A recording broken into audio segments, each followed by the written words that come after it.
Hello students, welcome to Education Insights. आज के इस लेक्चर में डिस्कशन करेंगे राजस्थान बोर्ड ने जितने भी क्वेश्चंस क्लास 12th अकाउंटेंसी के फाइनल एग्जामिनेशन में साल 2024 तक financial statement and accounting ratios वाले टॉपिक से पूछे हैं, सारे क्वेश्चंस का आज हम लोग करने वाले हैं सॉल्यूशन। लेकिन लेक्चर स्टार्ट करने से पहले बताना चाहूंगा, जितने भी क्वेश्चंस आज हम डिस्कस करेंगे इन सभी क्वेश्चंस की पीडीएफ प्लस पिछले लेक्चर में और आने वाले लेक्चर में जितने भी क्वेश्चंस हम डिस्कस करेंगे सभी पीडीएफ हम अपने एजुकेशन इनसाइट्स ऐप में अपलोड कर चुके हैं। आप वहां से इजीली डाउनलोड कर सकते हैं।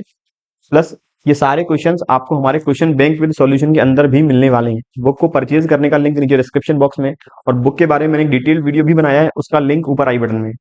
फर्दर इस बुक के अंदर आपको टेस्ट वर्क के फीचर भी मिलने वाले हैं, तो एक बार वीडियो जरूर देखें। बात करें जो क्वेश्चंस आरबीएससी ने पिछले एग्जामिनेशन में पूछे हैं। पहला क्वेश्चन है, from the following information calculate current assets and current liabilities. इस क्वेश्चन से मुझे निकालना है करंट एसेट्स और करंट लाइबिलिटीज की वैल्यू। इन्फॉर्मेशन गिवन है, करंट रेशियो 5:2 है और मेरी वर्किंग कैपिटल है 1,20,000। मेरे पास करंट रेशियो 5:2 और वर्किंग कैपिटल है 1,20,000। मुझे सबसे पहली इंफॉर्मेशन करंट रेशियो में 5 मतलब मेरे करंट एसेट्स की वैल्यू 5 टाइम्स है और करंट लाइबिलिटी की वैल्यू 2 टाइम्स है। दूसरी इंफॉर्मेशन में जो वर्किंग कैपिटल है, जिसका फॉर्मूला रहता है current assets minus current liabilities, ये गिवन है 1,20,000। 1,20,000। मुझे करंट एसेट और करंट लाइबिलिटी की वैल्यू निकालनी है। सबसे पहले जो मेरा करंट एसेट 5 और करंट एसेट 5 और करंट लाइबिलिटी 2 है, इन दोनों के बीच का डिफरेंस है 3, और जो डिफरेंस की वैल्यू है 1,20,000। इसका मतलब ये 1,20,000 मेरे 3 के इक्विवेलेंट है। तो मुझे वैल्यू निकालनी है 5 की। 5 क्या है? 5 है मेरा करंट एसेट। तो मेरा यहां से करंट एसेट्स की वैल्यू निकल जाएगी 3 4 जा 12 और 4 5 जा 20। तो ये मेरा करंट एसेट आ गया 2 लाख। ऐसे ही मुझे करंट लाइबिलिटी निकालनी है, तो 1,20,000 ये मेरे 3 पार्ट की वैल्यू है। मुझे निकालनी है 2 पार्ट की, मतलब मुझे निकालनी है करंट लाइबिलिटी की वैल्यू। तो ये यहां से आ जाएगा 80,000। या फिर ऐसा कर सकते हैं कि सपोज मेरी करंट लाइबिलिटी अगर 2x है, अगर मेरी करंट लाइबिलिटी है 2x, तो मेरी करंट एसेट होगी 5x। अगर मेरी करंट लाइबिलिटी है 2x, तो मेरी करंट एसेट होगी 5x। मुझे पता है करंट एसेट और करंट लाइबिलिटी में से अगर माइनस करूं तो ये वैल्यू आती है वर्किंग कैपिटल की। तो यहां से ये हो जाएगा 3x इक्वल्स टू 1,20,000। तो x इक्वल्स टू 1,20,000 में डिवाइड करेंगे 3 का, तो ये वैल्यू आ गई 40,000। ये वैल्यू आई है x की 40,000। करंट लाइबिलिटी की वैल्यू कितनी है? वो है 2x, मतलब इसका जस्ट डबल। करंट लाइबिलिटी मेरा हो जाएगा 80,000 और करंट एसेट उसका 5 टाइम्स, तो वो हो जाएगा 2 लाख। ये बात थी क्वेश्चन नंबर 1 की। अगला बात करें, write any 2 items which are shown under the heading current assets in the balance sheet. तो मुझे बैलेंस शीट की करंट एसेट हेडिंग के अंदर कौन कौन सी सब एसेट्स आती हैं या सब आइटम्स आते हैं वो लिखनी है। तो एक आता है मेरा कैश एंड कैश इक्विवेलेंट्स, एक आता है इन्वेंट्रीज, एक आता है ट्रेड रिसीवेबल। टोटल हेडिंग आती है 6, मुझे लिखनी है केवल यहाँ पर 2, ट्रेड रिसीवेबल। इसके अलावा आता है short term loans and advances, short term loans and advances. इसके अलावा आएगा अदर करंट एसेट और आएगा मेरा शॉर्ट टर्म इन्वेस्टमेंट। ये मेरी 6 मेन हेडिंग, सब हेडिंग आती हैं मेन हेडिंग करंट एसेट के अंदर। Question number next in the balance sheet of liability side, write any 4 items which are shown in the current liability. तो करंट लायबिलिटी के अंदर मुझे 4 आइटम लिखनी है। तो पहला करंट लायबिलिटी के अंदर मेरा आएगा ट्रेड पेबल। ट्रेड पेबल जिसके अंदर शामिल है क्रेडिटर्स और बिल्स पेबल। तो सर मैं क्या ट्रेड पेबल को क्रेडिटर और बीपी के फॉर्म में मैं भी लिख सकता हूं? तो बिल्कुल, आप ट्रेड पेबल को क्रेडिटर और बीपी के फॉर्म में अलग अलग लिख सकते हैं। एक मेरा आता है short term provisions, short term provision, इसमें आएगा provision for income tax. Number 3 एक मेरा आता है other current liability, other current liability, इसके अंदर आएगा आउटस्टैंडिंग एक्सपेंस, और एक आएगा short term borrowings, short term borrowings. आपको 4 आइटम्स लिखने हैं तो आप इस फॉर्म में भी लिख सकते हैं, या फिर पर्टिकुलर आपको creditor, bills payable, bank overdraft, cash credit, outstanding expense, provision for tax, इस फॉर्म में भी लिख सकते हैं। ये बात थी क्वेश्चन नंबर 3 की। Question number 4, right any two advantage of analysis of financial statement. Financial statement को एनालाइज करने की दो एडवांटेज कौन सी हैं? तो पहला एडवांटेज है बिजनेस की प्रॉफिटेबिलिटी पोजीशन पता लगे, ताकि इन्वेस्टर इसमें पैसा इन्वेस्ट करना है या नहीं ये डिसीजन मेकिंग कर पाए। और दूसरा, बिजनेस की जो सॉल्वेंसी पोजीशन है, क्या बिजनेस लॉन्ग टर्म में अपनी लाइबिलिटी पे ऑफ कर पाएगा, ताकि बैंक वाले ये डिसीजन मेकिंग कर पाए कि एक एंटिटी को लोन दें या नहीं। Number next, if current liability equals to 1,50,000 and current ratio is 3:1। अगर करंट लाइबिलिटी है 1.5 लाख रुपए और करंट रेशियो 3:1 है, then we have to calculate current assets. तो मुझे पता है कि करंट लाइबिलिटी की वैल्यू और 1 है, तो करंट एसेट्स इसका 3 गुना रहेगा। Suppose let current liability equals to x, then current assets will be 3x. In the given case, current liability is 1,50,000. It means current asset will be its 3 times, that is 4,50,000. Number next. 6th question है, from the following information, calculate trade receivable turnover ratio. मुझे निकालना है trade receivable turnover ratio, जिसका formula रहता है net credit sales divided by trade receivable. इसका formula है net credit sales divided by trade receivable. वो भी कौन सा ट्रेड रिसीवेबल? ओपनिंग और क्लोजिंग का एवरेज। तो फॉर्मूला आ गया net credit sales divided by average trade receivable. Total gross revenue from operation, मतलब मुझे टोटल सेल्स गिवन है 2 लाख, जिसमें कैश और क्रेडिट दोनों इंक्लूड है। अगला कहता है cash revenue from operation, cash sales है 30,000, इसका मतलब मेरी ग्रॉस क्रेडिट सेल्स होगी 1,70,000। आगे कहता है रेवेन्यू फ्रॉम ऑपरेशन रिटर्न्स, मतलब मेरी सेल्स रिटर्न है 10,000, ओपनिंग डेटर है 50,000 और क्लोजिंग डेटर है 30,000। मुझे निकालना क्या है? सबसे पहले नेट क्रेडिट सेल्स। हमेशा असम्पशन ध्यान रखें, अगर क्वेश्चन में सेल्स रिटर्न गिवन है तो मान के चलेंगे ये उधार जो माल बेचा है वही लौट के आया है। तो मेरे पास टोटल सेल्स थी 2 लाख, जिसमें से नगद सेल्स है 30,000, कैश सेल्स है 30,000। It means credit sales will be 1,70,000। और ये जो सेल्स रिटर्न है ये भी मान के चलेंगे उधार वाली सेल्स का ही माल लौट के आया है। तो ultimate my credit sales will be 1,60,000। Divide करना है एवरेज ट्रेड रिसीवेबल का। ट्रेड रिसीवेबल का फॉर्मूला होता है बी आर प्लस डेटर। यहाँ बी आर गिवन नहीं है तो मान के चलेंगे डेटर ही ट्रेड रिसीवेबल है। तो ओपनिंग 50, क्लोजिंग 30, एवरेज मेरा आ गया यहाँ पे 40,000। 50 + 30 डिवाइड करेंगे 2 का, तो वो आ जाएगा 80 डिवाइड बाई 2, 40,000। तो मेरा ये आ गया trade receivable turnover ratio 4 times. Number next, या फिर आप यहाँ पे इसे 4:1 के फॉर्म में लिख सकते हैं, लेकिन ज्यादातर जितने भी टर्नओवर रेशियो रहेंगे वो टाइम्स के फॉर्म में रहेंगे। Number next, if opening stock is 20,000, यदि ओपनिंग स्टॉक 20,000 है, नेट परचेज 50,000 है, डायरेक्ट एक्सपेंस है 5,000, क्लोजिंग स्टॉक है 22,500, then we have to calculate cost of goods sold. ये क्वेश्चन वैसे तो अकाउंटिंग रेशियो का नहीं है, लेकिन कॉस्ट ऑफ गुड्स सोल्ड की कैलकुलेशन 12th क्लास में केवल हम अकाउंटिंग रेशियोज के अंदर ही करते हैं, इसी वजह से हमने क्वेश्चन यहाँ कंसीडर किया हुआ है। निकालना है कॉस्ट ऑफ गुड्स सोल्ड, जिसका फॉर्मूला रहता है opening stock plus net purchase plus direct expense minus closing stock. Opening stock की वैल्यू 20,000, नेट परचेज भी मुझे गिवन है क्वेश्चन में 50,000, डायरेक्ट एक्सपेंस की वैल्यू जो है 5,000 और माइनस मेरा क्लोजिंग स्टॉक जो है 22,500। तो ये आ गया 20,000 प्लस 50, 70,000 प्लस 5,000, 75 माइनस 22,500, ये आ जाएगा 52,500 रुपीज मेरा cost of goods sold. Question number next, find out gross profit and net sales. इस बार निकालना है ग्रॉस प्रॉफिट और निकालना है नेट सेल्स। देख लें मेरे पास कौन सी इन्फॉर्मेशन गिवन।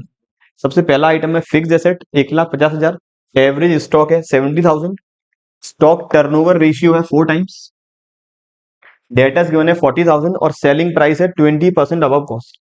मतलब जो भी माल बेचते हैं वो कॉस्ट से 20% ज्यादा पे बेचा जाएगा। निकालना है ग्रॉस प्रॉफिट और निकालना है नेट सेल्स। देखिए ग्रॉस प्रॉफिट का जो रेशियो है नाम कहलाता है ग्रॉस प्रॉफिट रेशियो, जिसका फॉर्मूला रहता है ग्रॉस प्रॉफिट का amount divided by net sales into 100। GP ratio का formula gross profit divided by net sales into 100। मुझे सेलिंग प्राइस पर 20% अबव कॉस्ट प्रॉफिट है। इसका मतलब मेरी कॉस्ट अगर 20% प्रॉफिट रिलाइज कर रही है तो सेलिंग प्राइस रिलाइज कर रही होगी 16.67% प्रॉफिट। अगर मेरा कॉस्ट से मुझे 20% प्रॉफिट हो जाए रियलाइज, तो अल्टीमेट सेलिंग प्राइस का होगा 16.67% प्रॉफिट। मुझे अब ग्रॉस प्रॉफिट का अमाउंट निकालना है, तो मेरी सेल्स का अमाउंट अगर निकल आता है तो सेल्स के अमाउंट का 16.67 निकाल दूं। अगर कॉस्ट का अमाउंट निकल आता है तो मैं कॉस्ट का सीधा 20% निकाल दूंगा प्रॉफिट। अब मैं बात करूं सेल्स कैसे निकाली जाए या फिर कॉस्ट कैसे निकाली जाए। मुझे एक इंफॉर्मेशन गिवन है स्टॉक टर्नओवर रेशियो की।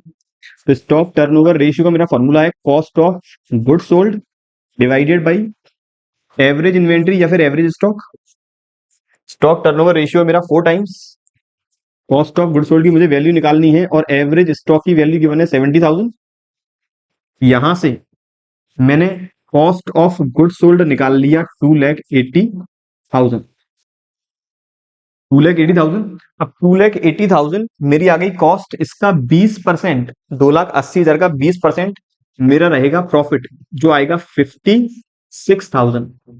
56,000 प्रॉफिट, 280 कॉस्ट, तो अल्टीमेट मेरी सेल्स कितनी आ गई? सेल्स का अमाउंट आ गया 3,36,000। अब देख लें क्वेश्चन की क्या डिमांड थी। क्वेश्चन में नेट सेल्स निकालना था जो आ गया है मेरा 3,36,000। ग्रॉस प्रॉफिट, अच्छा ग्रॉस प्रॉफिट का अमाउंट निकालना था जो मेरा आ गया 56,000। अल्टीमेट ग्रॉस प्रॉफिट रेशियो निकालना होता तो वो आ जाता 16.67, क्योंकि ग्रॉस प्रॉफिट रेशियो हमेशा निकाला जाता है नेट सेल्स के अकॉर्डिंग। ये बात थी क्वेश्चन नंबर 8 की। अगला question number 9, what will be the operating ratio if operating profit ratio if operating ratio 87.5। तो ये पता होना जरूरी है कि ऑपरेटिंग प्रॉफिट रेशियो और ऑपरेटिंग रेशियो अगर परसेंट के फॉर्म में रहेंगे तो ये 100% की इक्विवेलेंट हो, क्योंकि ऑपरेटिंग रेशियो का मतलब relation between operating cost and net sales, कि कुल मैंने जो माल बेचा है उस माल को बेचने के लिए, बेचने से पहले कुल मुझे खर्चा कितना करना पड़ा इंक्लूडिंग इट्स परचेस कॉस्ट। तो मुझे इस माल की पूरी कीमत प्लस जितने भी खर्चे करने पड़े फाइनल सेलिंग एंड डिस्ट्रीब्यूशन वाली स्टेज तक वो सारा करना होगा, प्लस वो कहलाती है मेरी ऑपरेटिंग कॉस्ट। सेल्स के साथ करेंगे रिलेशन तो मेरा कहलाएगा ऑपरेटिंग रेशियो। और प्रॉफिट टोटल माल बेचने के बाद जो हमें सेलिंग प्राइस रिलाइज हुई है सेल्स में से माइनस कर लेंगे उस ऑपरेटिंग कॉस्ट को, अल्टीमेट मेरा कहलाएगा operating profit without adjusting non operating items. तो मेरा ऑपरेटिंग रेशियो जो है 87.5 और ये है दोनों 100 की इक्विवेलेंट, तो यहां से मेरा ऑपरेटिंग प्रॉफिट रेशियो आ जाएगा 12.5%। Question number next, if current ratio of the company is 4:1, अगर करेंट रेशियो 4:1 है,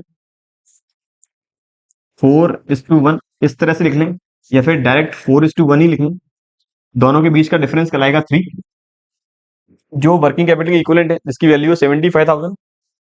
75,000 ये मेरे 3 पार्ट के इक्वल है, तो एक पार्ट की वैल्यू आ गई 25,000 और एक वैल्यू है मेरी करंट लाइबिलिटी की। तो करंट लाइबिलिटी मेरा आ गया 25,000। करंट एसेट्स इस एक पार्ट का 4 टाइम्स, 25,000 का 4 टाइम्स जो रहेगा 1 लाख, तो मेरा करंट एसेट आ जाएगा 1 lakh rupees. Question number next, if 365 is divided by trade payable turnover ratio, if 365 days is divided by trade payable turnover ratio, then we will get average payment period, average payment period. Number next है, if liquid ratio is also known as, liquid ratio is also known as quick ratio as well as acid test ratio, तो यहां पर test ratio के बने इसलिए नाम आएगा acid test ratio. Number next, name any 2 financial statement prepare by the company, तो company एक तो बनाती है statement of profit and loss, एक बनाती है बैलेंस शीट, ये हो गए 2, अदरवाइज 3 पूछा होता। एक बनाती है company cash flow statement. Number next, why do investors make analysis of financial statement, जो इन्वेस्टर हैं वो फाइनेंशियल स्टेटमेंट का एनालिसिस क्यों करते हैं? इन्वेस्टर्स इसीलिए एनालिसिस कर रहे हैं ताकि वो डिसीजन मेकिंग कर पाए कि पैसा इन्वेस्ट करें या नहीं। इन्वेस्टर्स जो भी इन्वेस्टमेंट करता है, इन्वेस्टमेंट करने के उसके 2 रीजन है। एक तो कंपनी के पास प्रॉफिट कितना है, अगर प्रॉफिट भविष्य में पिछले टाइम पीरियड कंपैरिजन में क्या प्रॉफिट है, भविष्य में क्या प्रॉफिट होने की एस्टिमेशन है, ताकि कंपनी डिविडेंड बांट सके। और कंपनी की जो सॉल्वेंसी पोजीशन, कहीं कंपनी की सॉल्वेंसी पोजीशन प्रॉपर है या नहीं, ताकि कंपनी अपनी लॉन्ग टर्म लाइबिलिटी को आने वाले समय में पे ऑफ कर पाए। तो इन्वेस्टर्स कंपनी के फाइनेंशियल स्टेटमेंट एनालाइज कर रहे हैं प्रॉफिटेबिलिटी और सॉल्वेंसी पोजीशन को जानने के लिए, ताकि वो फर्दर इन्वेस्टमेंट करें कंपनी के अंदर। नंबर नेक्स्ट है inventory turnover ratio of company is 4 times. Inventory turnover ratio 4 times है। अगर cost of revenue from operation 2,40,000 है तो निकालना एवरेज इन्वेंट्री है।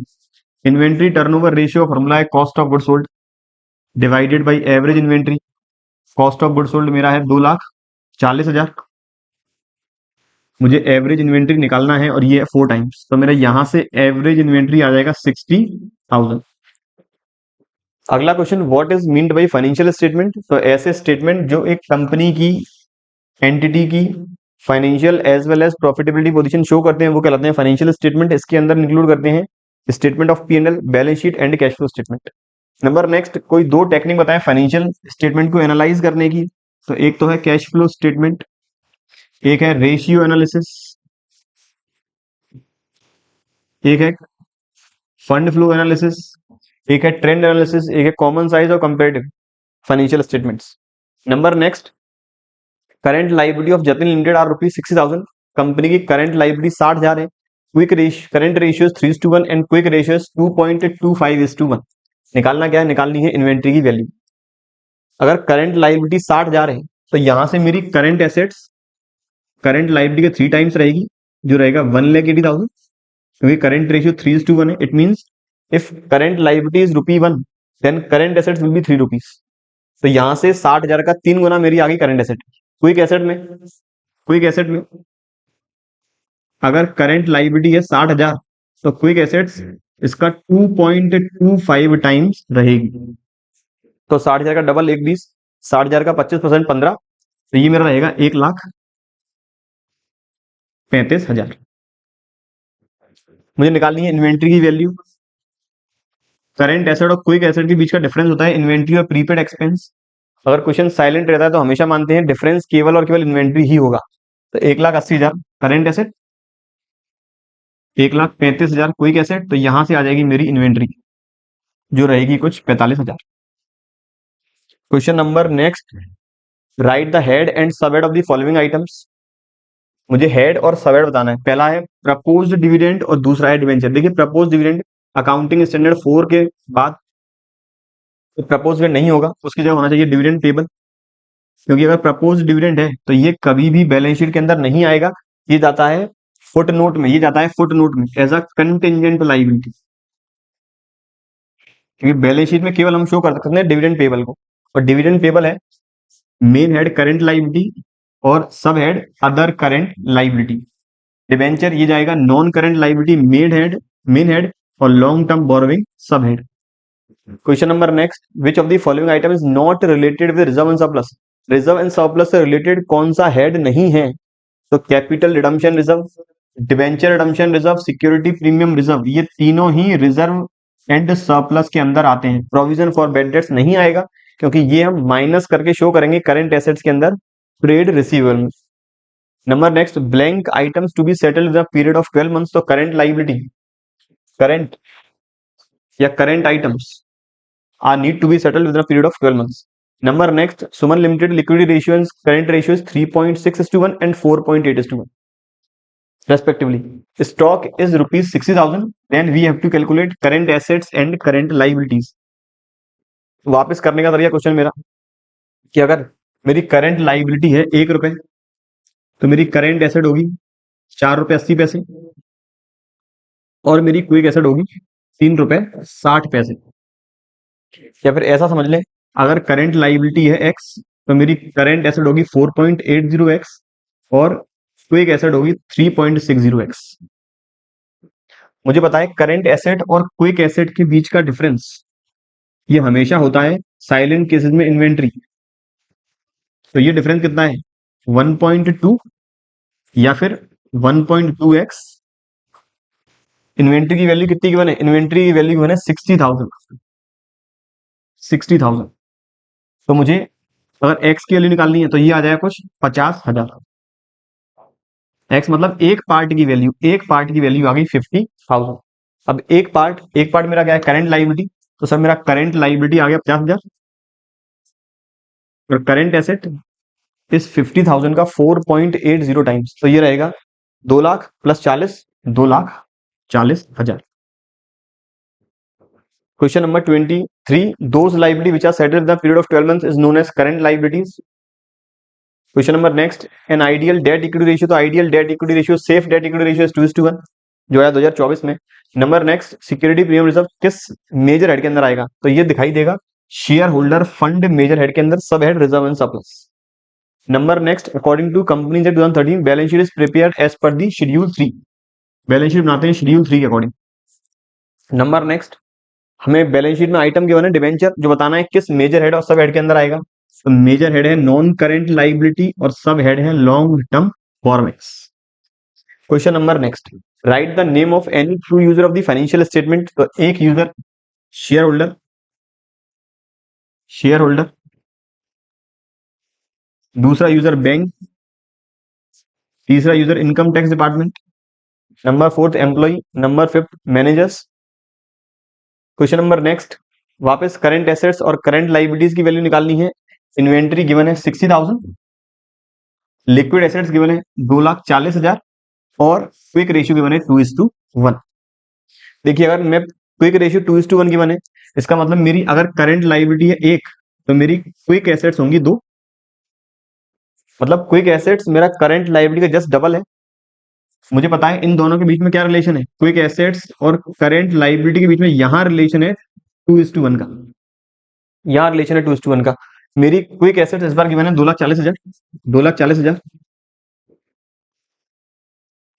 तो इस जगह से मेरी करंट लाइबिलिटी निकल आएगी जो रहेगी 1,20,000, करंट लाइबिलिटी मेरी आ गई 1,20,000। अब मुझे चाहिए करंट एसेट्स, तो करंट एसेट्स और लिक्विड एसेट्स के बीच का क्या डिफरेंस है, तो current asset minus liquid assets is equals to inventory, ultimate current assets equals to liquid assets plus inventory. Liquid assets given है 2,40,000, इन्वेंट्री गिवन है 60,000, अल्टीमेट मेरा करंट एसेट आ गया 3 लाख। ये बात थी क्वेश्चन नंबर 29 की। अब है क्वेश्चन नंबर 30 जो आया 2013 में 3 नंबर के लिए। क्वेश्चन है, हमें प्रेफरेंस शेयर गिवन है 8 लाख रुपए की, 9% प्रेफरेंस शेयर है। अगली इन्फॉर्मेशन है 5 लाख की इक्विटी शेयर कैपिटल गिवन है। फर्दर इन्फॉर्मेशन गिवन है रिजर्व सरप्लस। आगे इन्फॉर्मेशन है net profit after income tax दे रखा है जो है 2.5 लाख रुपए का। डिविडेंड इक्विटी शेयर्स पे डिस्ट्रीब्यूट किया है 10%। मार्केट प्राइस है एक इक्विटी शेयर की 40 रुपए। फर्दर निकालना है ईपीएस, ईपीएस और P ratio, earning per share, dividend per share और प्राइस अर्निंग रेशियो। सबसे पहले अर्निंग पर शेयर, जिसका फॉर्मूला है profits available for equity share holders divided by number of equity shares. Formula है profit available for equity share holders, मतलब preference dividend minus करने के बाद रिमेनिंग प्रॉफिट कितना बचा, उस प्रॉफिट में हम डिवाइड कर लेंगे नंबर ऑफ इक्विटी शेयर्स का। तो कंपनी के पास प्रॉफिट तो वैसे 2.5 लाख, कंपनी के पास प्रॉफिट है 2.5 लाख रुपए का, लेकिन ये है नेट प्रॉफिट आफ्टर टैक्स, तो इसमें से पहले मुझे प्रेफरेंस डिविडेंड माइनस करना होगा अगर प्रेफरेंस शेयर कैपिटल है तो। बिल्कुल है, 8 लाख रुपए की है, 8 लाख का 9%, ये आ गया कुछ 72,000। कंपनी हर साल 72,000 का डिविडेंड डिक्लेयर करेगी, जिस साल प्रॉफिट होगा उस साल। तो मेरा रिमेनिंग ये बचा 1,78,000, तो मेरा 1,78,000 रुपए का प्रॉफिट इस पर अधिकार है इक्विटी शेयर होल्डर्स का। तो profit available for equity share holders 1,78,000 divided by number of equity shares 50,000।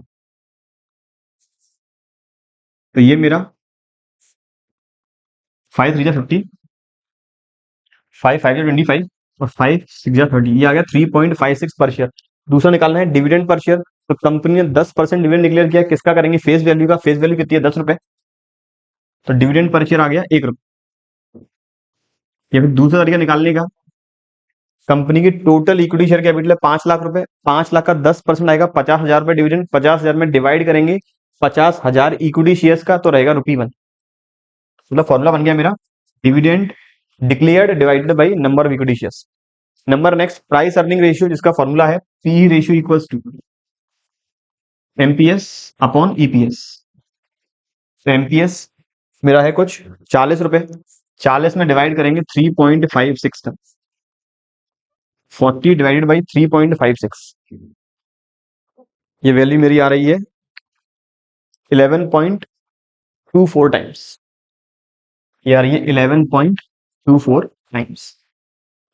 बात करें अगले क्वेश्चन की, 31,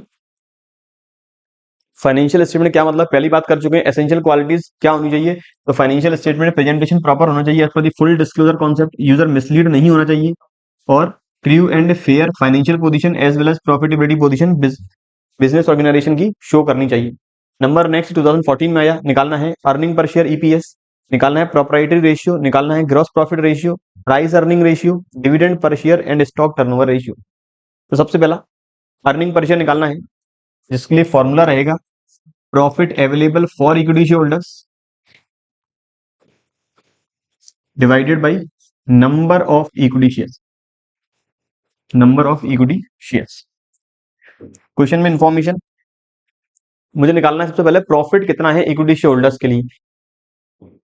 मुझे यहां से इंफॉर्मेशन गिवन है profit before tax, profit before tax है मेरा 2 लाख, प्रॉफिट बिफोर टैक्स है 2 lakh.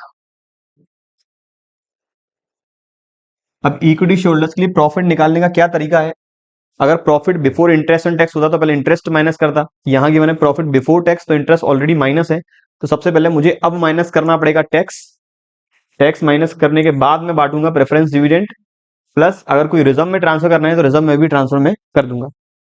Profit available sorry profit before tax 2 lakh minus income tax rate है कुछ 40%, तो ये अमाउंट मेरा हो गया 80,000। अब मेरा प्रॉफिट बचा 1,20,000, ये कहलाएगा मेरा प्रॉफिट आफ्टर टैक्स। देखें कोई डिविडेंड प्रेफरेंस वाला है या नहीं, तो प्रेफरेंस शेयर है 1 लाख रुपए के, इनकी डिविडेंड की रेट है 10%, तो प्रेफरेंस डिविडेंड 10,000, प्रेफरेंस डिविडेंड 10,000। ध्यान रखेंगे हमेशा प्रेफरेंस हो जाए इक्विटी, डिविडेंड हमेशा निकाला जाएगा शेयर कैपिटल पे। तो ये आ गया मेरा 1,10,000, कोई भी रिजर्व में ट्रांसफर नहीं है, कोई भी रिजर्व में ट्रांसफर नहीं है। तो मेरा 1,10,000 रुपये आ चुका है profit available for equity share holders. 1,10,000 में डिवाइड कर देंगे नंबर ऑफ इक्विटी शेयर्स का, इक्विटी शेयर कैपिटल, मुझे यहां पर इक्विटी शेयर कैपिटल ये रही 20,000 इक्विटी शेयर 10 रुपए वाले, तो number of equity share capital है, नंबर ऑफ इक्विटी शेयर में 20,000, तो यहां से मेरा ईपीएस आ गया 5 रुपए 50 पैसे, याद रखेंगे ये फिगर आएगा रुपीज में। ये मेरा पहला रेशियो हो गया। दूसरा प्रोप्राइटरी रेशियो, प्रोप्राइटरी रेशियो इसका फॉर्मूला है,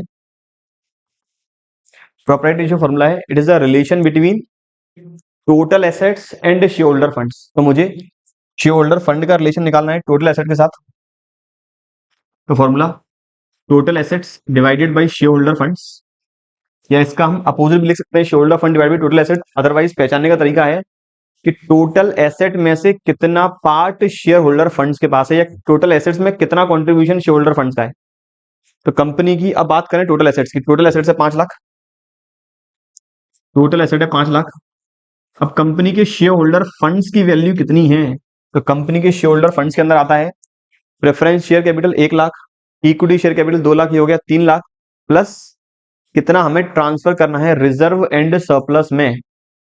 तो मेरा रिजर्व सरप्लस के अंदर बात करें 1,10,000 था, profit available for equity share holders minus करेंगे इक्विटी डिविडेंड, इक्विटी डिविडेंड है 25% क्वेश्चन के अंदर, इक्विटी डिविडेंड है 25%, बिल्कुल जो हम डिक्लेयर करेंगे इक्विटी शेयर कैपिटल का 2 लाख का 25% 50,000, तो ये मेरा रह गया 60,000, जो जाएगा मेरा रिजर्व एंड सरप्लस में रिटेन्ड अर्निंग के फॉर्म में।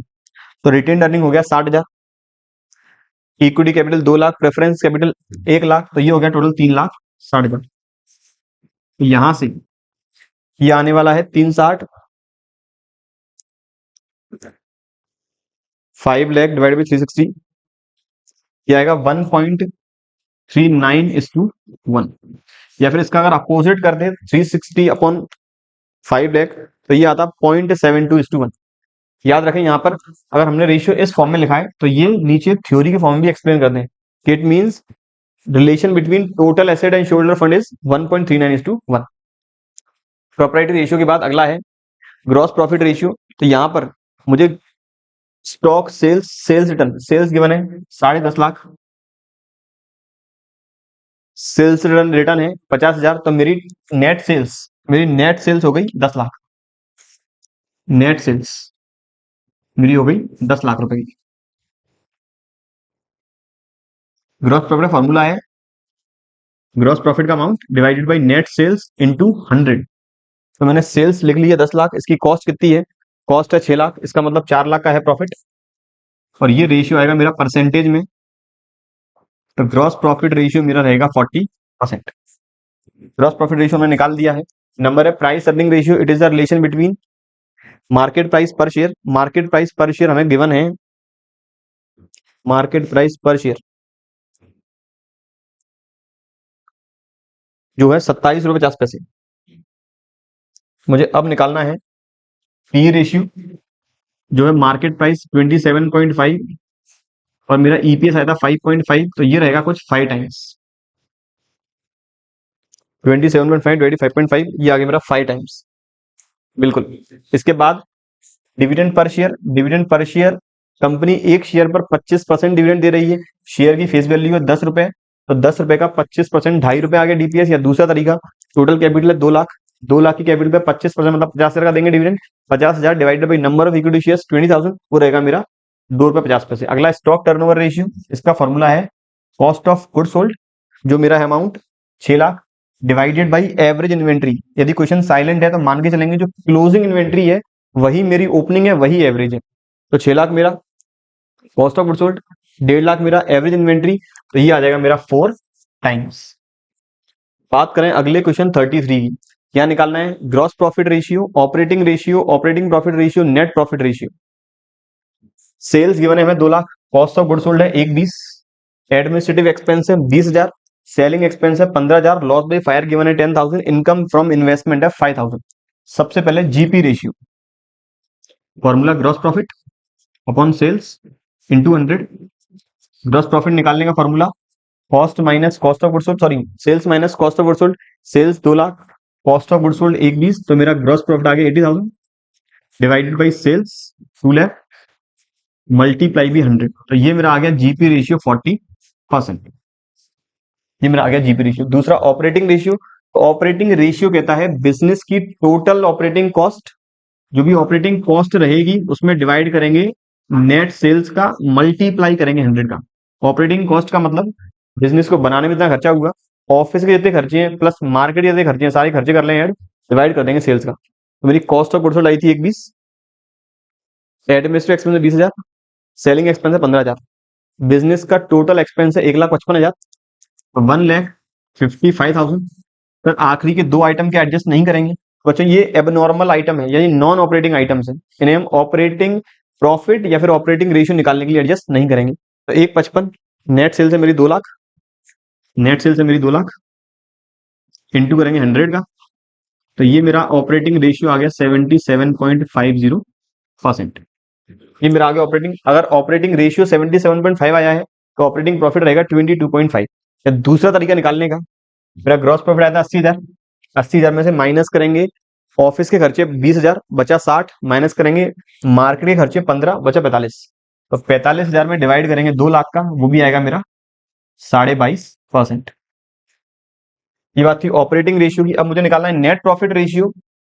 तो ऑपरेटिंग रेशियो, ऑपरेटिंग प्रॉफिट आया 42,000, इसमें से नॉन ऑपरेटिंग आइटम भी कर देंगे एडजस्ट, तो लॉस बाई फायर लॉस है, माइनस करेंगे बचा 35, इनकम ऑपरेटिंग इनकम है करेंगे प्लस, तो मेरा नेट प्रॉफिट आ गया 40,000, डिवाइड कर देंगे 2 लाख का, गुणा कर देंगे 100 का, तो यहां से मेरा 20% आ गया नेट प्रॉफिट रेशियो। बात करें अगले क्वेश्चन की, निकालना करेंट क्विक और ग्रॉस प्रॉफिट रेशियो है। इन्फॉर्मेशन सेल्स गिवन है 80,000 और cost of goods sold given है 48, तो मेरा ग्रॉस प्रॉफिट आ गया 32,000, सेल्स है 80,000, तो यहां से मेरा जीपी रेशियो आ गया 40%। अगली इन्फॉर्मेशन क्लोजिंग स्टॉक गिवन है 16,000, ऑपरेटिंग एक्सपेंस, ऑपरेटिंग रेशियो भी निकालना है। ऑपरेटिंग एक्सपेंसेस में 12,000, मेरा ग्रॉस प्रॉफिट आया था 32,000, ऑपरेटिंग एक्सपेंस में 12,000। फर्दर और कोई भी debtor creditor prepaid expense short term investment कोई और इनकम गिवन नहीं है, तो 32 माइनस 12, मेरा ऑपरेटिंग प्रॉफिट बचा 20,000, डिवाइड करेंगे 80,000 का, तो यहां से मेरा 25% आ गया ऑपरेटिंग प्रॉफिट रेशियो। निकालना कौन सा है, निकालना है ऑपरेटिंग रेशियो जो रहेगा 75%। अगर 25% ऑपरेटिंग प्रॉफिट आया तो 75% 75% होगा ऑपरेटिंग रेशियो। अब मुझे करंट और क्विक और चाहिए। करंट एसेट निकालने के लिए current assets upon current liability, sorry current ratio निकालने के लिए current assets upon current liabilities, closing stock मेरी करंट एसेट है प्लस डेटर मेरा करंट एसेट है 14,000 प्लस प्रीपेड एक्सपेंस मेरा करंट एसेट है प्लस शॉर्ट टर्म इन्वेस्टमेंट भी मेरा करंट एसेट है, मेरी टोटल करंट एसेट आई है 50,000 डिवाइडेड बाई करंट लाइबिलिटी। तो करंट लाइबिलिटी केवल एक ही गिवन है, क्रेडिटर, बिल्कुल केवल क्रेडिटर गिवन है 16,000। तो यहां से मेरा करंट रेशियो आ गया 3.125:1। निकालना है क्विक रेशियो, तो करंट एसेट में से माइनस कर दे इन्वेंट्री, तो 50 में से 16 की इन्वेंट्री की तो बचे 44, डिवाइड करेंगे करंट लाइबिलिटी का तो 40 बचेंगे 34,000, 44 तो नहीं 34, तो ये आ गया 34,000 डिवाइड बाई 16,000, 2.125:1। ये मैंने करंट क्विक ग्रॉस प्रॉफिट और ऑपरेटिंग चारों रेशियो निकाल दी। ये बात थी क्वेश्चन नंबर 34 की, जो आया साल 2016 में। अब बात करें अगले क्वेश्चन की। 35 कहता है निकालना डेट इक्विटी है, डेट टू टोटल एसेट है, प्रोप्राइटरी है और करंट रेशियो है। सबसे पहले मुझे निकालना है डेट इक्विटी। जो फॉर्मूला है long term debt divided by share holder funds, equity capital, preference capital, general reserve, P&L, ये चारों तो मेरे शेयर होल्डर फंड्स के पार्ट है। Debenture, long term date, current sorry sundry creditors current liability, outstanding expense current liability, preliminary expenses ये share holder fund में से करेंगे माइनस, और करंट एसेट्स। पहला डेट इक्विटी, डेट इक्विटी मतलब long term date, long term date है केवल एक डिवेंचर, इसका अमाउंट है कुछ 3 lakh, 3 lakh divided by share holder fund. याद रखें जितने भी फिक्टिशियस एसेट है वो भी शेयर होल्डर फंड में से माइनस करनी होगी। तो इक्विटी कैपिटल 5 लाख, 2 लाख मेरी प्रेफरेंस कैपिटल, 1 लाख रुपए मेरा जनरल रिजर्व, 120 मेरा P&L। ये टोटल मेरे यहां तक हो गया 9,20,000, माइनस करेंगे फिक्टिशियस एसेट जो है प्रिलिमिनरी एक्सपेंसेस 20,000 की, तो ये हो गया मेरा 9 लाख, 9 लाख। तो यहां से मेरा डेट इक्विटी रेशियो आ गया 0.33:1। दूसरा है मेरा debt to total asset, debt to total asset, long term debt divided by total asset, या फिर total asset divided by long term debt. तो मेरी डेट टू टोटल एसेट में डेट वापस 3 लाख रहेगा, डेट वापस रहेगा 3 लाख। अब टोटल एसेट्स में मेरी यहां पर एसेट साइड का केवल 2 ही आइटम गिवन है, एक तो फिक्टिशियस एसेट प्रिलिमिनरी एक्सपेंस और करंट एसेट्स 4 लाख। अब यहां पर जो 20,000 है, जो 20,000 का अमाउंट है, कायदे से प्रिलिमिनरी एक्सपेंसेस शो करते हैं हम करंट एसेट की अदर करंट एसेट में। तो अल्टीमेट ये 20,000 ऑलरेडी ही 4 लाख के अंदर ही शामिल होगा। वापस रिपीट कर देता हूं, जो प्रिलिमिनरी एक्सपेंसेस हैं ये जनरली हम शो करते हैं बैलेंस शीट की करंट एसेट की अदर करंट एसेट में। तो मुझे ये 20,000 4 लाख के अंदर ही शामिल होगा। इसके अलावा मुझे कोई भी फिक्स एसेट गिवन नहीं है, इसका मतलब एसेट साइड से वैल्यू हम नहीं निकाल पाएंगे टोटल एसेट की। मुझे ये पता है टोटल एसेट जितनी है उतनी ही टोटल लाइबिलिटी होंगी। और क्या लाइबिलिटी साइड की मेरी सारी हेडिंग गिवन है, तो लाइबिलिटी मुझे ये गिवन है शोल्डर फंड, ये गिवन है लॉन्ग टर्म डेट, और ये गिवन है करंट डेट या फिर शॉर्ट टर्म डेट। तो लाइबिलिटी साइड के सारे आइटम गिवन है, इन्हें जोड़ दिया जाए तो मेरी टोटल एसेट आ जाएगी। तो मेरी 9 लाख आई थी मेरी शोल्डर फंड, जिसमें से मैंने माइनस किया था प्रिलिमिनरी एक्सपेंसेस, ऐड करेंगे डिवेंचर जो है 3 लाख के, और ऐड करेंगे 2,40,000, क्रेडिटर 81, आउटस्टैंडिंग एक्सपेंस 60। तो मेरा टोटल जो आया है एसेट का वो है 14,40,000, 14,40,000 डिवाइड करेंगे 3 लाख का, मतलब 3 लाख में डिवाइड करेंगे तो ये आ रहा है 208:1 नंबर। नेक्स्ट अब मुझे निकालना है proprietary ratio. Proprietary ratio formula share holder funds divide by total assets, या फिर अपोजिट कर सकते हैं total asset divide by share holder fund, लेकिन प्रॉपर लिखना होगा। शेयर होल्डर फंड मुझे गिवन थे 9 लाख के, तो टोटल एसेट आया है 14,40,000, तो 9 लाख डिवाइडेड बाई 14,40,000 ये आ रहा है 0.625:1 नंबर। नेक्स्ट है फिर इसके बाद करंट रेशियो, जो है करंट एसेट्स और करंट लाइबिलिटी का रिलेशन। करंट एसेट मेरी है 4 लाख, जिसमें से माइनस करूंगा 20, तो मेरी करंट एसेट होगी 3,80,000, 3,80,000 डिवाइडेड बाई करंट लाइबिलिटी जिसके अंदर आ रहा है क्रेडिटर और आउटस्टैंडिंग एक्सपेंस मतलब 240। यहाँ आपको नोट लिखना होगा साफ साफ कि प्रिलिमिनरी एक्सपेंसेस पहले ही करंट एसेट के अंदर शामिल है। तो ये मेरा आ गया 1.625 583:1। ये बात थी क्वेश्चन नंबर 35 की। क्वेश्चन नंबर 36 निकालना है current ratio, gross profit ratio, operating net profit और return on investment. Information given है plant and machinery non current investment, जो नॉन ट्रेड इन्वेस्टमेंट है, current assets, current liability, revenue from operation, purchase, opening stock, closing stock, wages, office salaries, interest on debenture और income tax. सबसे पहला ratio current ratio, जिसके बारे में information में साफ साफ दिख रही है, ये रही। 8 लाख मेरी करंट एसेट्स, 4 लाख मेरी करंट लायबिलिटी, तो सर ये मेरा निकल के आ गया 2:1 करंट रेशियो हो गया। दूसरा ग्रॉस प्रॉफिट रेशियो, इसमें थोड़ा कैलकुलेशन करना पड़ेगा, क्योंकि ग्रॉस प्रॉफिट रेशियो फॉर्मूला है ग्रॉस प्रॉफिट अपॉन सेल्स, मेरी नेट सेल्स इंटू 100। मुझे सेल्स का अमाउंट दे रखा है, सेल्स का amount revenue from operation 24 lakh, लेकिन मुझे अब ग्रॉस प्रॉफिट निकालना होगा। कैसे निकालेंगे? सेल्स में से माइनस करेंगे, सेल्स में से माइनस करेंगे परचेज का अमाउंट जो है 15 लाख, माइनस करेंगे ओपनिंग स्टॉक प्लस करेंगे closing stock, minus 190 plus 180, minus करेंगे सारे डायरेक्ट एक्सपेंसेस जो यहां पर गिवन है केवल वेजेस, तो माइनस 90,000। ये आ गया मेरा 8 लाख। याद रखें मैंने फॉर्मूला क्या चूज किया है, मैंने फॉर्मूला अपनाया है net sales plus closing stock minus opening stock minus purchase minus direct expense, ये मैं लगाया फॉर्मूला। तो यहां से ये मेरा आ गया 33.33%। नंबर नेक्स्ट रेशियो निकालना है ऑपरेटिंग रेशियो, तो operating cost divided by net sales into 100। Operating cost के लिए मेरी 24 लाख के माल पे 8 लाख का फायदा है, इसका मतलब मेरी कॉस्ट है 16 लाख, प्लस जितने भी बाजार के खर्चे और ऑफिस के खर्चे हैं वो ऐड कर लिए जाए, तो 16 लाख ये खर्चा हो गया, प्लस मेरी ऑफिस सैलरी है 80,000, प्लस ऑफिस सैलरी के बाद जो इंटरेस्ट ऑन डिवेंचर है इसे हम इंक्लूड नहीं करेंगे, क्योंकि इंटरेस्ट ऑन डिवेंचर ये ऑपरेटिंग एक्सपेंसेस के अंदर नहीं आता, ये जाता है नॉन ऑपरेटिंग प्रॉफिट में।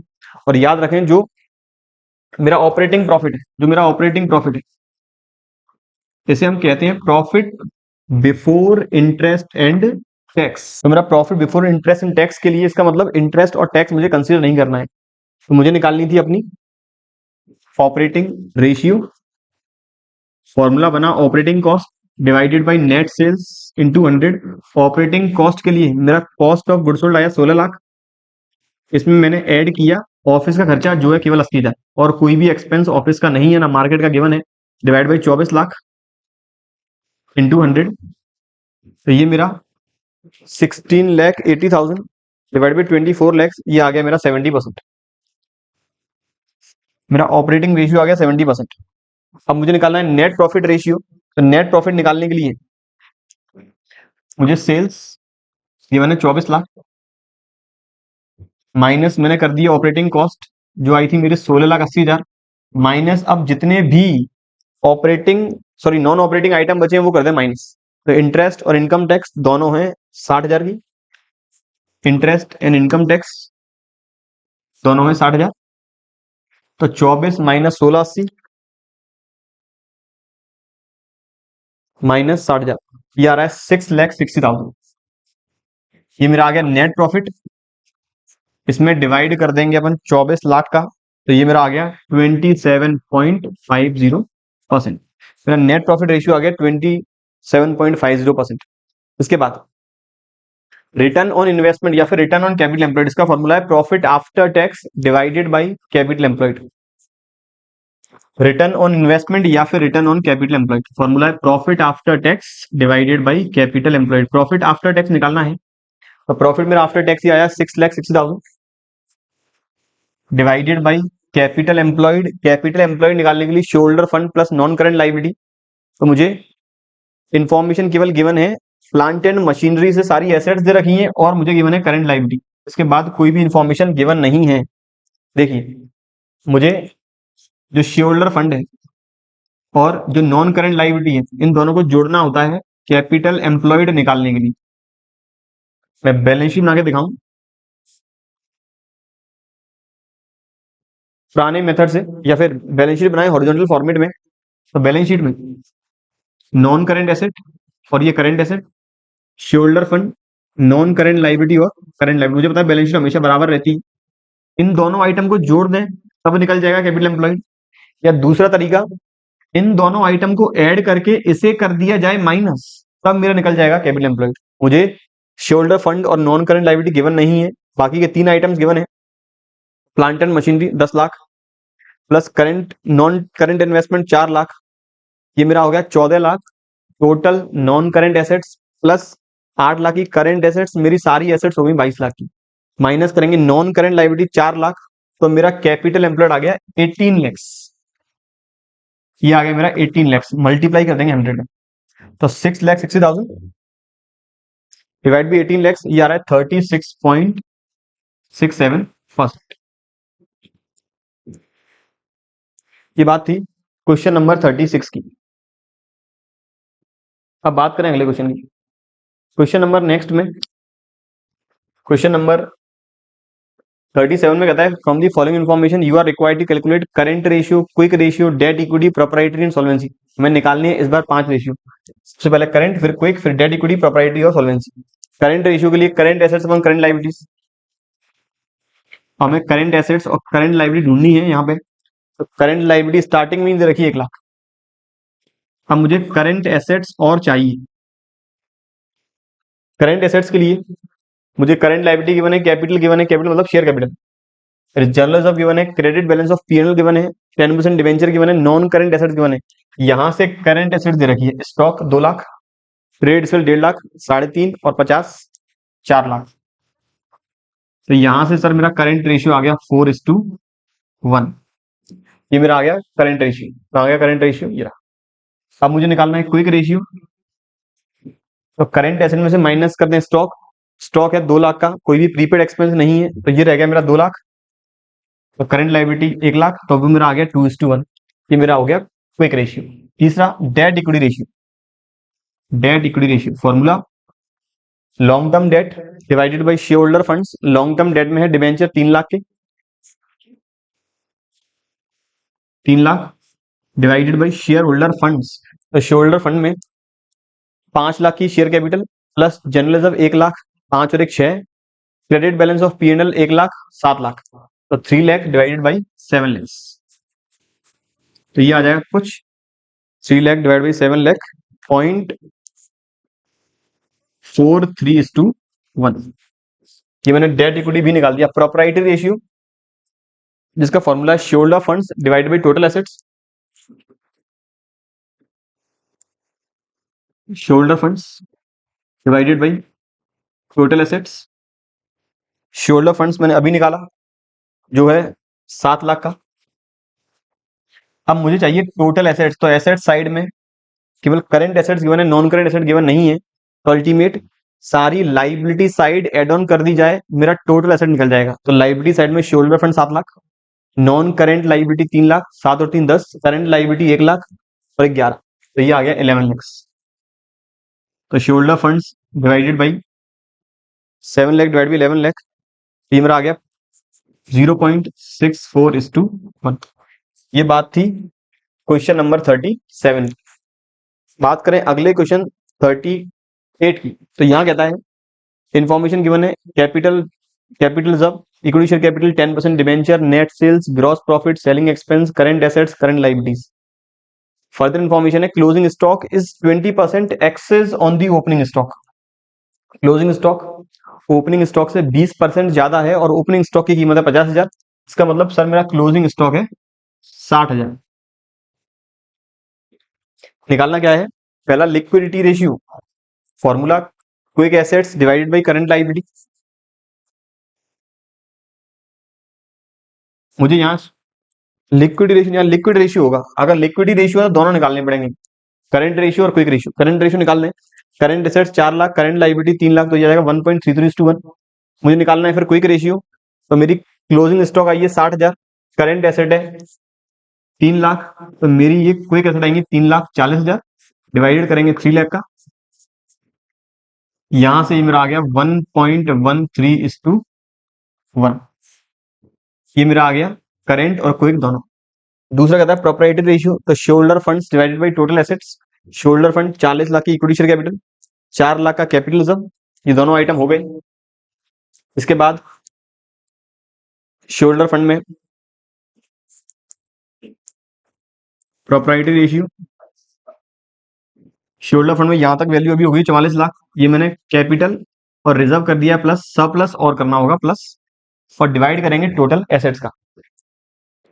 नेट सेल्स ग्रॉस प्रॉफिट है। अब मुझे टोटल एसेट्स प्लस सरप्लस का अमाउंट और चाहिए। सरप्लस निकलने कहां से आएगा, नेट सेल से 28 लाख, ग्रॉस प्रॉफिट है 16 lakh, cost of goods sold आएगा मेरा 12 लाख, तो 16 लाख में से माइनस करेंगे अब सेलिंग एक्सपेंस और कोई खर्चा, 16 लाख में से माइनस करेंगे 2 लाख तो बचा 14 लाख। मुझे निकालना है नेट प्रॉफिट। निकाल क्यों रहे हैं, ताकि प्रॉफिट को मैं ऐड करूंगा सरप्लस के अंदर, और सरप्लस है शेयर होल्डर फंड्स का पार्ट। मुझे निकालना है नेट प्रॉफिट या फिर नेट प्रॉफिट आफ्टर डिविडेंड। मेरा ग्रॉस प्रॉफिट आ चुका है 16 लाख, माइनस कर रहा हूं ऑफिस एक्सपेंस या ऑफिस सेलिंग डिस्ट्रीब्यूशन जो भी खर्चा है 2 लाख, माइनस कर रहा हूं मैं इंटरेस्ट, क्योंकि रिटेन अर्निंग निकालने के लिए सारा कुछ इंटरेस्ट टैक्स हमें करना होता है minus.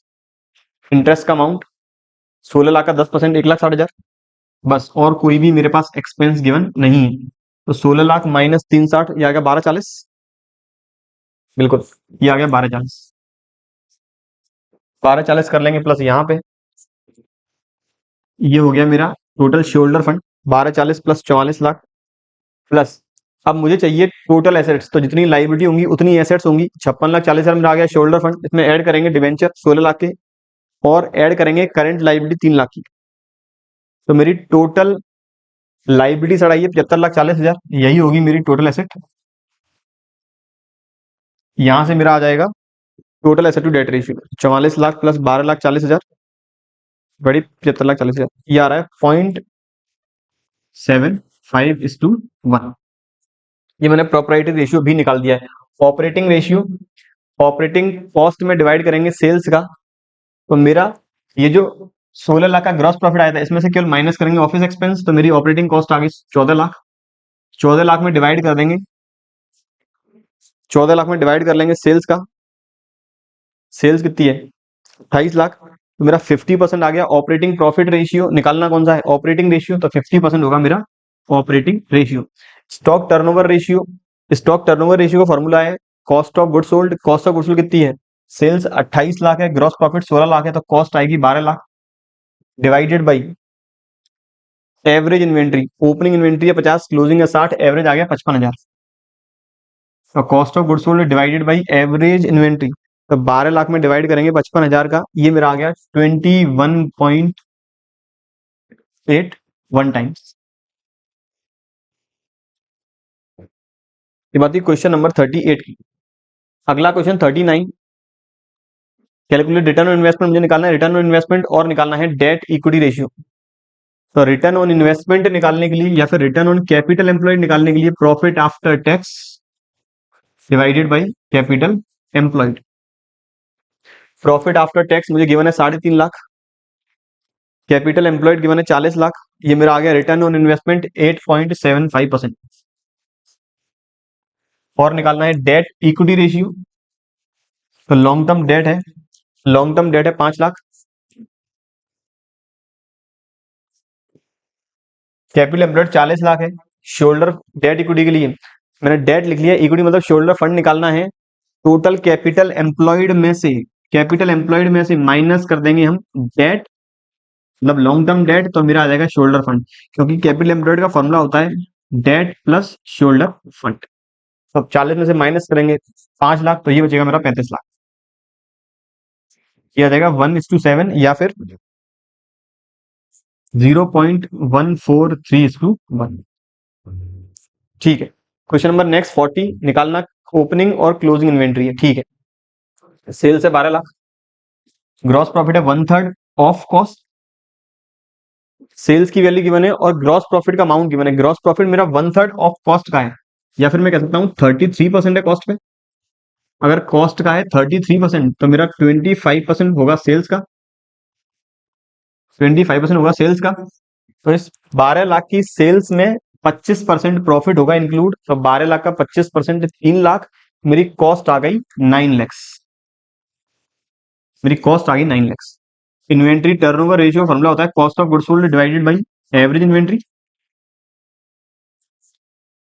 Inventory turnover ratio 5 times है, ये है 9 लैक्स, तो एवरेज इन्वेंट्री निकालनी है जो आ जाएगी मेरी 1,80,000। आगे कहता है क्लोजिंग स्टॉक 24,000 रुपए ज्यादा है ओपनिंग स्टॉक से, तो let opening stock is X, तो क्लोजिंग स्टॉक होगा एक्स प्लस 24,000। ये मेरा हो गया ओपनिंग, ये हो गया क्लोजिंग, इन दोनों का करेंगे एवरेज, तो आना चाहिए 1,80,000, तो वो हो जाएगा 2x प्लस 24, ये 2 का हो जाएगा मल्टीप्लाई उस साइड, तो ये हो जाएगा 3,60,000। 360 माइनस 24, 3,36,000 डिवाइड बाई 2, 1,68,000।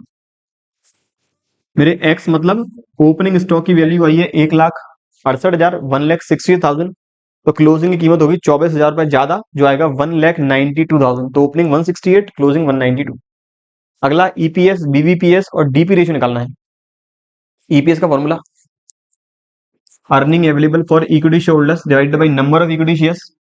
कह रहा है प्रॉफिट आफ्टर टैक्स जो है, लेकिन बिफोर डिविडेंड है 1,75,000, कोई भी प्रेफरेंस शेयर कैपिटल गिवन नहीं है, तो 1,75 profit available for equity shareholders divided by number of equity share 70,000, तो यहां से मेरा आ गया ईपीएस 175 डिवाइड बाई सब, ये आ गया 2 रुपए 50 पैसे। दूसरा निकालना है BBPS, book value per share. Book value per share का फॉर्मूला होता है shareholder funds divided by number of equity shares, तो equity share capital 7 lakh plus अपने पास प्रॉफिट था 1,75, लेकिन 1,75 में से मैं पहले डिविडेंड भी बांटूंगा, डिविडेंड भी बांटेंगे। डिविडेंड कितना था, डिविडेंड है शेयर कैपिटल का 15%, तो 7 लाख की कैपिटल का 15% डिविडेंड बांट दिया मैंने 1,05,000। अब मेरे पास प्रॉफिट कितना रह गया, 1,75,000 के डिविडेंड में से 1,05,000 का प्रॉफिट बांट देंगे, तो रिमेनिंग रिटेन अर्निंग रहेगी 70,000 की। 70,000 रिटेन अर्निंग, 7 लाख की शेयर कैपिटल, टोटल हो गया 7,70,000 divided by number of equity share 70,000, तो बुक वैल्यू पर शेयर कितनी आ गई, 11 रुपए। Number next DP ratio, company dividend बांट रही है 15%, 15% रहेगा किसका, फेस वैल्यू का, तो 7 लाख का 15% 1,05,000 divide by number of equity share 70,000, तो वो रहेगा कुछ 1.5 रुपए। दूसरा तरीका, एक एक शेयर की फेस वैल्यू 10 रुपए, 15% डिविडेंड है, तो 10 रुपए का 15% रहेगा 1 रुपए 50 पैसे, तो मेरा डीपीएस आ गया 1 रुपए 50 पैसे। डीपी रेशियो का फॉर्मूला जो है DP ratio equals to DPS upon EPS, DPS upon EPS. मैंने शायद अभी फॉर्मूला जो बोला था वो है डीपीएस निकालने का, निकालना यहाँ पे डिविडेंड पे आउट रेशियो, अगर डीपीएस निकालना होता उसका आंसर था मेरा 1 रुपए 50 पैसे, लेकिन यहाँ निकालना है डीपी रेशियो, जिसका मतलब है relation between amount of dividend declared and earning per share, कितना पर शेयर डिविडेंड कंपनी ने दिया और कितना कमाया, इन दोनों के बीच का रिलेशन। क्या रिलेशन है, 1.5 रुपए बांटा, भी कमाया कितना 2.5 रुपए, तो कितना परसेंट बांट दिया सर 60%। क्वेश्चन नंबर 42 निकालना क्या है, लिक्विड रेशियो निकालना है बिल्कुल, फॉर मतलब करंट रेशियो और इन्वेंट्री के बीच का डिफरेंस है लिक्विड एसेट, उस लिक्विड एसेट का रिलेशन निकालना है, लिक्विड एसेट का रिलेशन निकालना है करंट लायबिलिटी के साथ। तो लिक्विड रेशियो मतलब quick ratio, formula quick assets upon current liabilities, quick asset निकालनी है, तो current assets 80,000 minus inventory minus prepaid expense minus advance tax, तो ये हो गया 30, माइनस करेंगे 80 में से, तो ये बचा 50, करंट लायबिलिटी भी 50, तो मेरा सर लिक्विड रेशियो आ गया 1:1, 1:1। Question number next, debt equity है 0.8:1, ये ध्यान रखना, ये 3-3, 4-4 नंबर क्वेश्चन चल रहे हैं, यहाँ पर थोड़ा ये मिसप्रिंट है, ये 3 या 4 नंबर का क्वेश्चन होगा। डेट इक्विटी रेशियो 0.8:1 बताना है इन सभी इवेंट या ट्रांजेक्शन से क्या इफेक्ट पड़ेगा? सबसे पहला further issue of equity shares, मैं लिख लेता हूं डेट इक्विटी 0.8:1। केवल ये देखते चलना है कि एक पर्टिकुलर ट्रांजेक्शन से इफेक्ट किस अमाउंट पे आना है, फिर हम एनालाइज करेंगे।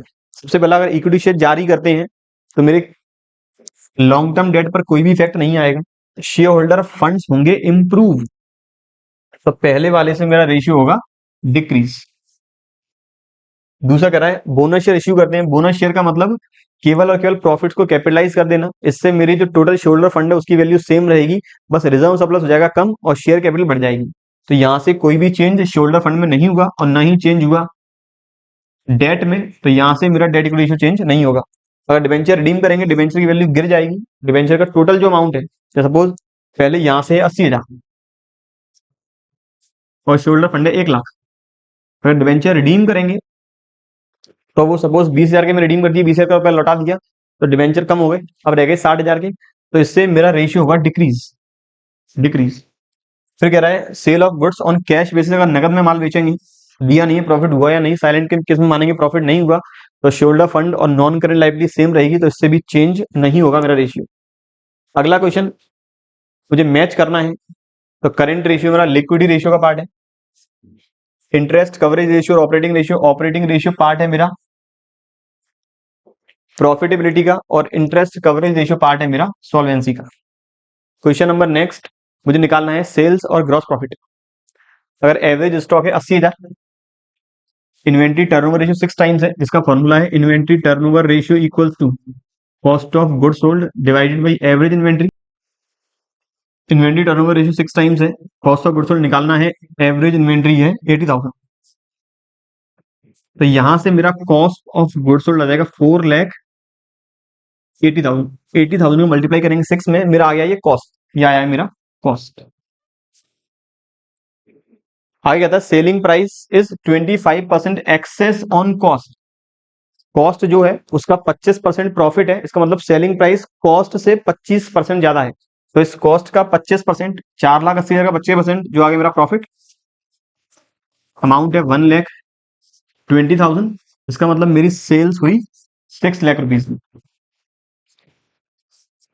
4,80,000 में मैंने प्लस कर लिया 1,20,000 प्रॉफिट का, तो मेरा सेल्स आ गया 6 लाख रुपए और ग्रॉस प्रॉफिट आ गया मेरा 1,20,000। ये बात थी बच्चों आखिरी क्वेश्चन की। उम्मीद करता हूँ कोई भी क्वेश्चन में दिक्कत नहीं है, इनकेस आपको दिक्कत आती है कमेंट बॉक्स में कमेंट जरूर करें, मैं आपकी प्रॉब्लम को जल्द से जल्द रिजॉल्व करने की कोशिश पूरी करूंगा। ऐसे ही रिलेटेड टॉपिक डिस्कस करने वाले अपने अगले लेक्चर्स में। वीडियो पसंद आए लाइक जरूर करें, अपने फ्रेंड्स के साथ शेयर जरूर करें। तो मिलेंगे अगले लेक्चर में नए टॉपिक के साथ, तब तक पढ़ते रहें और बने रहें हमारे यूट्यूब चैनल के साथ। Thank you.